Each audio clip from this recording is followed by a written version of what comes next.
உங்களுக்கு முன்னால் இஸ்லாம் என்றால் என்ன என்ற ஒரு சிறிய அறிமுகத்தை தான் நாங்கள் விளக்குவதற்கு தயாராக இருக்கிறோம். இன்றைக்கு உலகத்தில் உள்ள அத்தனை நபர்களும் இஸ்லாம் என்ற ஒரு மதம் இருப்பதை உங்களுக்கு முன்னால் இஸ்லாம் என்றால் என்ன என்ற ஒரு சிறிய அறிமுகத்தை தான் நாங்கள் விளக்குவதற்கு தயாராக இருக்கிறோம்.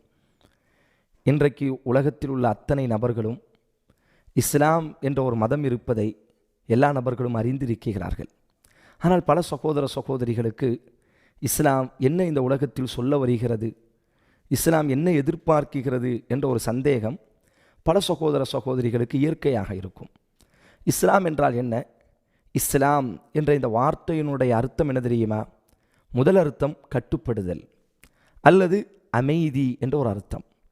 யாருக்கு கட்டுப்படுதல்? நம்மை யார் படைத்தானோ, நமக்கு யார் உணவு கொடுக்கிறானோ,